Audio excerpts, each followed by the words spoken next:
Swag Radio. Swagger all day, baby. Shan, we want to thank you for allowing us to get this interview, man. Lead off with telling a little bit about how you came to be with Juice Crew or your single efforts and things like that. How I actually got down to even making records was with Roxanne Shante. Mm-hmm. We used to rhyme on the benches in Queensbridge back in the days. Shante made one of the biggest records ever, Roxanne's Revenge. And I went out on tour with Shante for like 6 months without a record. And I built up my clientele touring with her, you know, and around the country and things like that. So I kind of got on through Shante.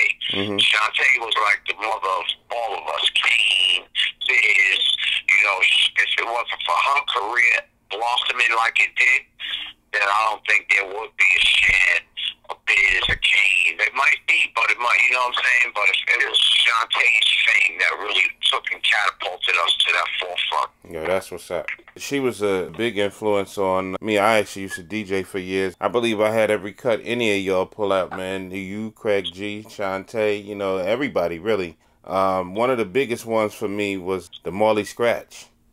It seemed like that right there just like blew at every party I went to or did, you know, they wanted to hear that cut. It was like people were on the dance floor actually saying your rhymes. Like you don't see that. You see them dancing, but you don't see them actually mimicking the words. I never knew that. Yeah, they actually me feel kind of good. Like, word, for real? Yeah.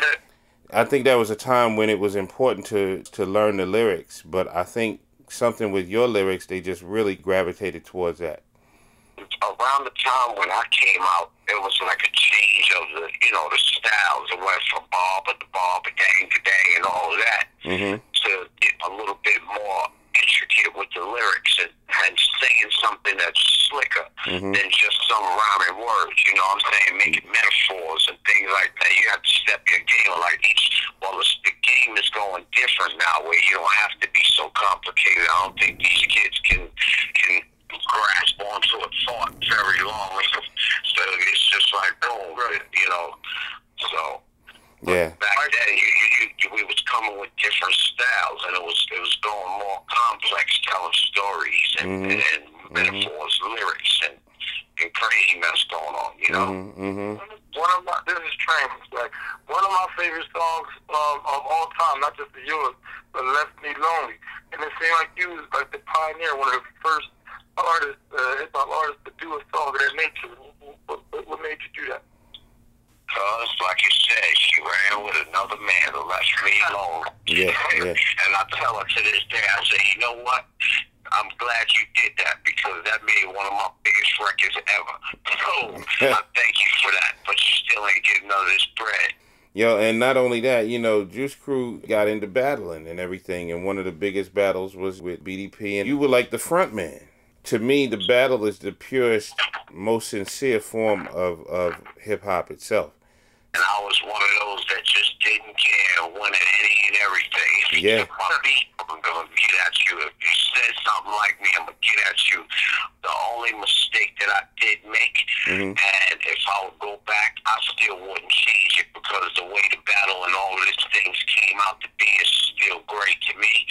But I wouldn't have let Marley say, no, let's not make another record about Chris. Because he's famous. He was famous already, so I would have just made another record, you know, but I'm glad that it came out the way it did. You guys have influenced billions and billions of people, not just in the U.S., but all over the world.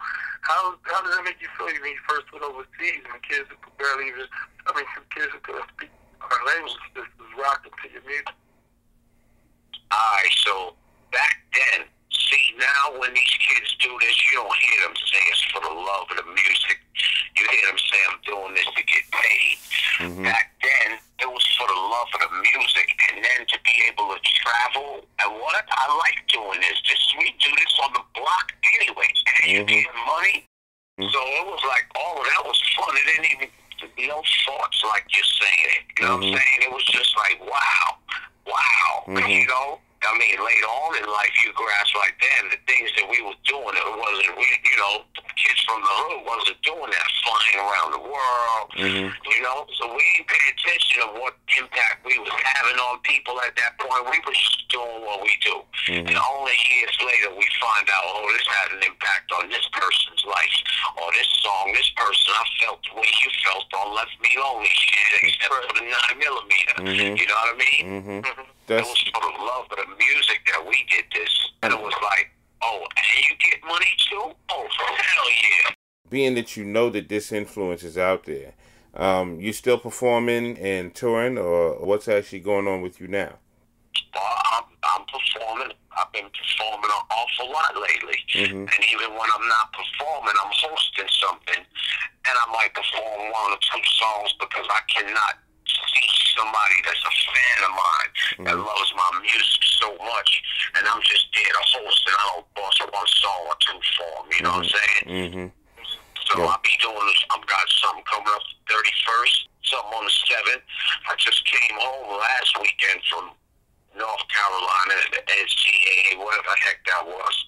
And then I was in South Carolina. I mean, I've been doing things. We were supposed to have the youth tour in London in April, but things didn't quite work out the way that they were supposed to, you know, so. But yeah, I'm still active. As far as making an album and whatnot, I got an album coming out called The Cold Chillin' Can Get. All of those tapes that I got sitting around here, because if they can keep putting out my old music over and over and over and over and talking about the best of MC Shan, like 90 CDs, I could put out one CD The Cold Chillin' never got, and have two albums. If you love my music of that time period, you'll definitely love these, because this is Cold Chillin' never got. Well, that's another thing, because there was a point where they were doing reissues and you weren't getting royalties, right? I'm still not getting them royalties, but I'm about to straighten all that up. They about to come out with another album on me. Well, it came out, what's today? The 11th, 12th? The 13th. Well, it came out today. Mm-hmm. Yesterday. 3/12/2012. Mm-hmm. A new album came out on MC Shan called QBOG, the best of. So how are they able to do that? I mean, and listen, since 2007, that's the third one. Actually, this one here is a mixture of the first and the second, and like two songs off of Play It Again shit. Mm-hmm. Wow. So, like, the only new additives to this new one is things from Play It Again shit, which lets me know that they're getting ready to start messing with that album and start putting that one out, and that's more money that I'm not getting, but that's all right. There's always ways to handle that kind of things. Who do you listen to? Who gets you up in the morning? Well, Lyric gets me up in the morning. That's what I do with my 2-year-old. She guaranteed it must be in my head.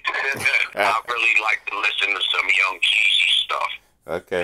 People will say, well, Young Jeezy is, that's not the kind of stuff you like, Shan. But Young Jeezy puts it in a way, you know what I'm saying, the way he tells the story. He don't can just say, he tells a good story behind where it's a lot of people out there doing the same kind of Jeezy doing, but they don't sound as good doing it. There was also another thing that you were highly influential in. You did the Snow project, Informer, and you were actually on that track too. Right. Even at a time. That was my first production venture. Yeah. That I ever tried to produce anything, and that was around the time when I was having difficulties with Cold Chillin'. You know what I'm saying? And so people always think that I dropped out of the rap game because of KRS-One. That's far from true. Around the time when all of this is going on, I'm getting jerked by Cold Chillin'. Why make another album? Well, where'd you go, Shan? Because I'm not making a record for these people here. I'm making millions of dollars producing Snow, getting all the money. And so I really didn't care. I'm on tour with Snow, singing my little part in Informer. At the same time, this song was #1 in 7 countries at one time. So what did I care? You know what I'm saying? Look, I was doing more not rapping than I was when I was rapping. 6 cars in the yard, Beamers, Benzes, all kind of trucks, boats, motorcycles. You know what I'm saying? True. That's crazy. And Kid was from Canada, right? Yeah. Yeah, he was Canadian. But now, if you want to know the real ironic, that's how I'm getting paid today. I'm not getting really no money off of no cold chiller stuff. I live off of snow. Get out of I here. stay sleeping all day, get up when I want to get up. I ain't got no job. I ain't had no job. I still go do my shows. You know what I'm saying? But basically, how I'm achieving that is with that snow money. Wow. That's what's up, brother. That's what's up. Yeah, that is what's up. I heard that. That's like the closest thing that I ever heard of hip hop having a pension. Yeah. It ain't even got a thing to do with a pension. It got to do with people jerking you and taking your proceeds. You know what I'm saying? Yeah. Because there's a lot of artists out there that's just looking at it like, you know, oh, that's old, that's old. You can't look at it like it's old. I opened up another magazine, a competitor of yours this week, and I looked at it, and I'm seeing that is saying, oh, old school being revived. We making new deals with record companies. The majors want to repump, and Cold Chillin' is one of the biggest catalog in hip hop. And then to see Tyrone on the bottom of the interview say, I'm going to exploit this for everything that we can get off it, kind of, you know, just basically saying. It's like, oh, so you still going to be getting money off of me? It ain't going to be splitting the pot? That's all cool. Do what you do. You know what I'm saying? Yeah. Because somebody's trying to check to somebody, and it don't matter where it's at. They don't find it, and I want my piece of it. You know what I mean? So I can just sit back and laugh. I ain't even mad at you no more. I understand. Yeah. On that same note, you know, how has the industry, in your opinion, changed, or has it changed the business part? Well, it's changed because a lot of things that changed. Now the record company want all of your stuff with that 360 deal. So who wants a record deal anyway?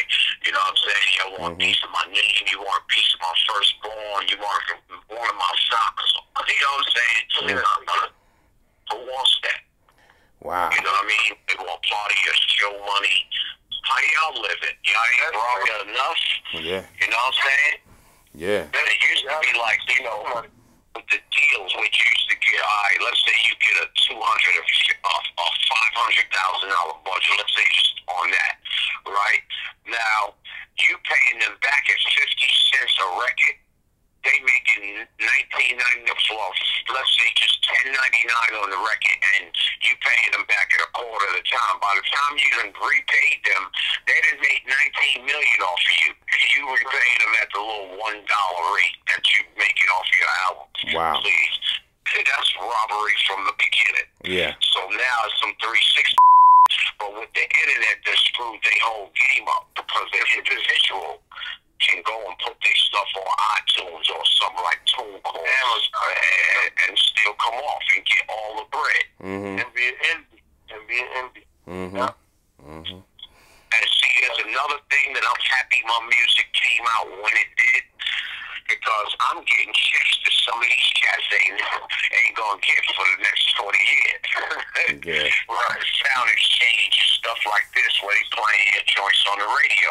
And here we are 25 years later and I'm still getting bread on the radio. So I ain't even mad. Yeah. You know what I'm saying? Wow. All of these mixtapes you putting out, I don't know if there's ASCAP and all of that come with that, but these straight checks that I can put my hands on. You know what I'm saying? This ain't no hope check and a wish check that maybe if I get out here and sell a few more of these CDs, I'll get some bread. This is a guaranteed check. You get what I'm saying? Yeah.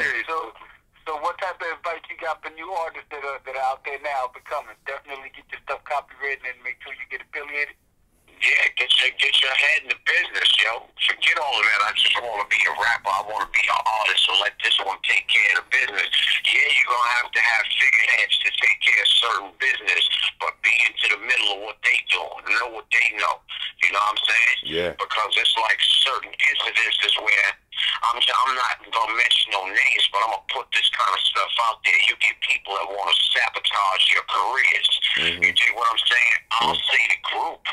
Like, let's say there's a group that I know, Allure, and they had a manager or whatever, and he's taking care of all of their publications, and he's taking care of all of their Facebooks and their Twitters and all of that. And when he step off, he want to keep the damn passwords. You dig what I'm saying? Wow. You gotta do those kind of things for yourself. You know what I'm saying? And that's dirty to do to an artist. Now they gotta start from the beginning again when I could put my thing out to 50 million fans that I got already. But since you want to be a hate, you know what I'm saying? You want to do something like that.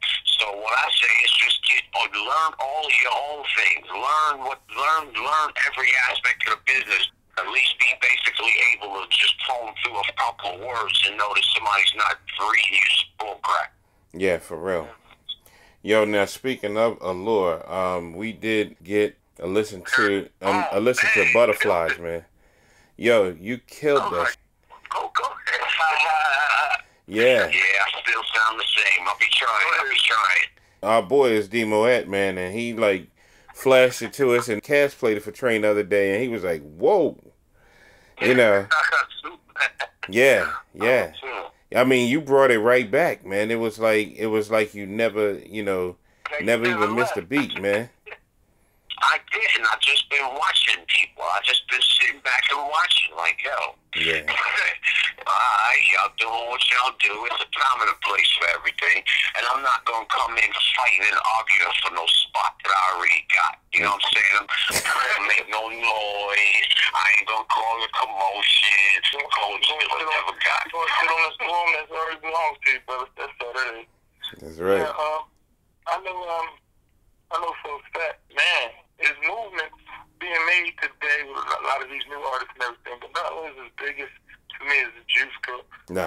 You know, so do you think in the future it'll be that same type of feeling with the crews, or is that just a thing of the past?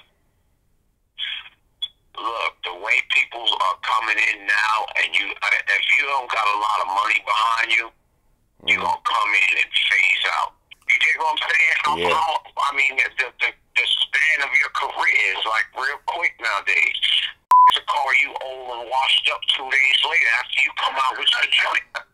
Yeah, that's the truth. Crazy. That's bad. And look, and then you're making 50,000 mixtapes before you come up with an album. I think that's 50 wasted songs. You know what I'm saying? Yeah. You gotta make a mixtape first before you drop an album. What's that? Where you get that? It seems to be a formula that they've latched all on. these 50 mixtapes, that's where your career went. Your career went into them 50 mixtapes that you put out within a 6 month period. Yeah. You should have stretched that out, homie. I mean, you only have your second album so-called, but these 15 mixtapes in between, you know what I'm saying? Yeah. But who's some of your favorite producers that's doing the thing right now? There's a lot of them out there. I don't even really know. They changed so much. It's not like back in the days where you had one dude that was hot for a minute. You got Marley, then you got Premier come out and he get his run, and then you get a large professor come out and he get his run nicely. Everybody going after him. And you know what I'm saying? Now it's so many producers. Everybody got a studio. Well, I call them beat makers because a lot of people don't know there's a difference between a beat maker and a producer. Right. A producer doesn't let an artist just go in behind a microphone and spit what they want, and that's what it is. You gotta hear it and sculpt that song, sculpt that record into a record, not just a mixtape. I mean, DJs should feel the same way as artists. Everybody's a DJ now. You know what I'm saying? It's rap cats coming out talking about they DJ because they got Serato. That's not a disrespect to the whole culture that DJ still. Or you just come in because you got Serato and think that that's what it is. Nah, these they wait for years doing what they do. Yeah. Yo, kid, they got DJ apps on the iPhone now, man. There's flanges, beat juggles, and everything else. It's crazy because you got a lot of Biz showed me one for the iPad. There's one that Biz was showing me. Yeah. I don't know whether he uses it when he DJ, but I know he showed me, yo, you can get a DJ set on the iPad. Yeah. I was learning how to DJ because my DJ, he play in the clubs down here. Sometimes he be off doing whatever, and so he leave me at the set, and I gotta pick up where he left off. So I learned how to use virtual DJ, but I ain't trying to be no DJ. That ain't what I do. You respect the craft too, you know, like you just said, they put in real work. Right. Look, I'm not a DJ. I play records. Yeah, right. I play records. Indeed. Yo, I'm gonna tell you this little story, man. Check this out. Back in the day, I had picked up Juice Crew Law on the album on Born to Be Wild, and I picked up the 12-inch, and I picked up 12-inch of Juice Crew Law, and when I was spinning, somebody stole it. So I went back on eBay not even 4 months ago and picked it up, man, and it cost me 4 times what I paid for it back in like 90, 91. I seen one of my joints on the internet last night for $64. Yeah, that's what I'm talking about. And I'm like, what? Look, check this out. Now, if you think about those lyrics to that, yeah, you know what I'm saying? Them is timeless lyrics. Them can rock right now. I'm probably playing this shit in the epitome. Your rhymes can't dance, so you can't get rid of me. Line after line, there's calls in effect. For the first test of mic with a one touch check. The hip hop world makes Juice from offense. That was done back then. I will burn a right now today with that same. Yo, that was one of the most fire cuts I ever heard in my life, man. Legendary status of shit, Shan. Yeah, most definitely. Yo, it's your boy MC Shan. You checking out Swag Magazine online. Y'all know what it is. Keep it tuned right here. Respect. Yo, good luck, man. We really appreciate that, yo. Well, Right back again. We love you over here, man. Love y'all right back. yo, we appreciate it, man. All right, respect. Thank you very much, brothers. Okay. All right, now. You're listening to Swag Radio. Turn it up. The future. This is how we do it, baby.